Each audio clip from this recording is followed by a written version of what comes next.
के पहले पड़ाव की योद्धा जितनी है, लेकिन विद्युत अकेला नहीं था जो उन शक्तियों को महसूस कर पा रहा था।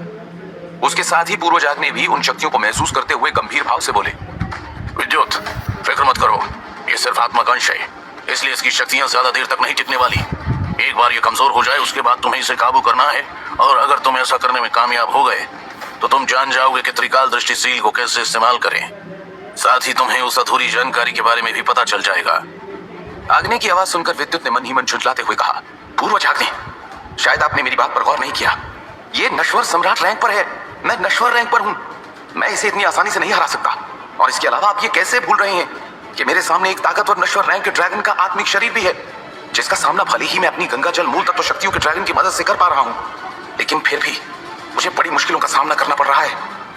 विद्युत की बात सुनकर आग ने एक ठंडी आह भरते हुए बोले, विद्युत, शायद तुम भूल रहे हो कि तुम्हें ही हृदय पदार्थ और एक ताकतवर आत्मिक शक्ति सील चाहिए थी।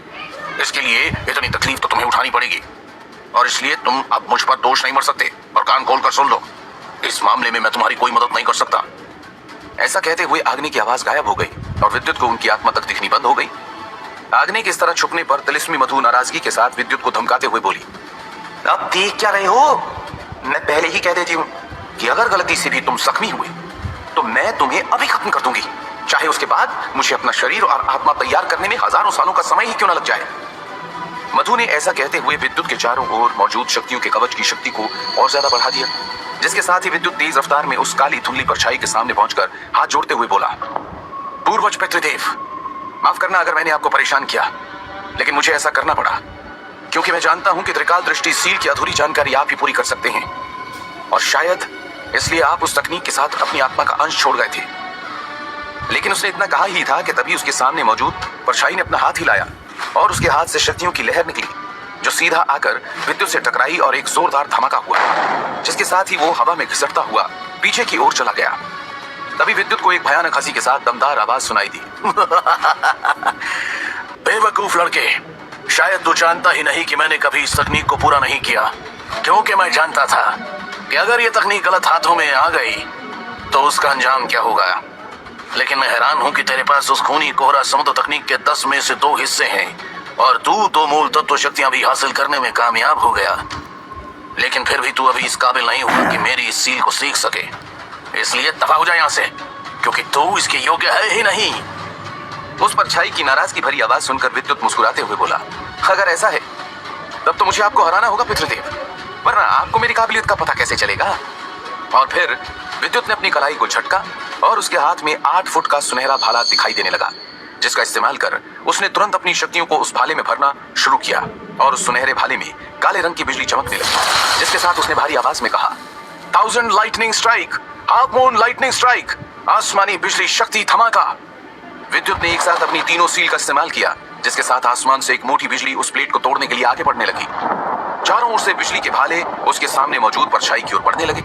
साथ ही उन बिजली के भालों में आगे वो गोल चमकती शैडो स्पिरिट बॉल भी आगे बढ़ रही थी, जो सामने मौजूद काली परछाई से टकराने ही वाली थी कि तभी उस परछाई ने अपनी एक ही हाथ से हाफ मून स्ट्राइक को पकड़ लिया, और वो परछाई हंसते हुए बोली, तेरे ये मामूली पैंतरे किसी नश्वर रैंक योद्धा के लिए काफी होंगे।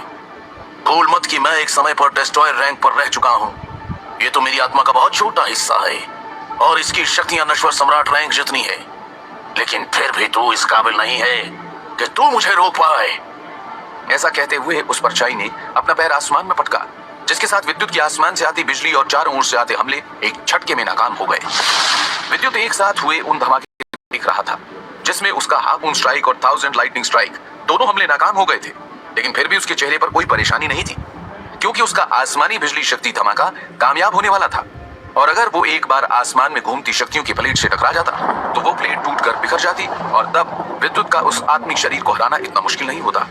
लेकिन अगले ही पल विद्युत की आंखों में परेशानी नजर आने लगी, क्योंकि उसकी आसमानी बिजली धमाके की मोटी बिजली आसमान में मौजूद पर्पल प्लेट से टकराने ही वाली थी कि तभी विद्युत को एक काली परछाई नजर आई, जिसने अपने एक ही मुक्के से उस मोटी बिजली पर प्रहार किया, और तभी विद्युत के कानों में एक तेज धमाके की आवाज गूंज उठी। विद्युत का एक और हमला नाकाम हो गया। विद्युत ने हार मानना तो सीखा ही नहीं था, इसलिए उसने अगले ही पल देर न करते हुए अपने आसपास की शक्तियों और अपने शरीर की ढेर सारी शक्ति को अपने हाथ में इकट्ठा किया ही था कि तभी उसकी नजर अपने सामने खड़ी धुंधली परछाई पर पड़ी, जिसे देखकर विद्युत ने अपनी सील तैयार करने की रफ्तार और भी ज्यादा बढ़ा दी और तभी उसने फिर से अपनी नजर उठाई तो उसकी नजर उस परछाई के भयानक चेहरे पर टिक गई। उस परछाई की आवाज सुनकर विद्युत के रोंगटे खड़े हो गए। आत्मिक सील तकनीक, ऐसा कहते हुए उस परछाई ने अपनी उंगली विद्युत के चारों ओर मौजूद पर्पल गोले जैसे दिखते कवच की ओर कर दी, जिसे देखकर विद्युत सील बनाते हुए मन ही मन बोला, मुझे अपनी रफ्तार बढ़ानी होगी वरना मैं बहुत बड़ी मुश्किल में पड़ने वाला हूं। क्योंकि वो उस आत्मिक सील को पहचान गया था और बड़े गौर से पूर्वज की सील को देख रहा था। वो देख रहा था कि जैसे ही पितृदेव की परछाई ने आत्मिक शक्ति सील का इस्तेमाल किया, उनके माथे पर एक दरार उभर आई थी। वो दरार एक आंख के समान थी जिसमें लाल भयानक शक्तियां मौजूद थी। उस आंख को देखकर विद्युत मन ही मन बोला, तो ये है असली त्रिकाल दृष्टि सील। वो अभी सोच ही रहा था कि तभी पितृदेव की परछाई ने अपनी आत्मिक शक्ति उंगली पर इकट्ठा की और धीरे से विद्युत के चारों ओर मौजूद पर्पल शक्तियों के कवच को छुआ। उनके छूते ही उसकी चारों ओर मौजूद शक्तियों का पर्पल कवच टूटकर बिखर गया और उसको एक तेज झटका लगा। लेकिन उसने जैसे तैसे खुद को संभाल लिया और मन ही मन कहा, त्रिकाल दृष्टि सील का पहला पड़ाव इतना ताकतवर है तो ये सील पूरी होने पर कितनी शक्तिशाली होगी। ये विचार मन में आते ही उसकी आंखों में घबराहट न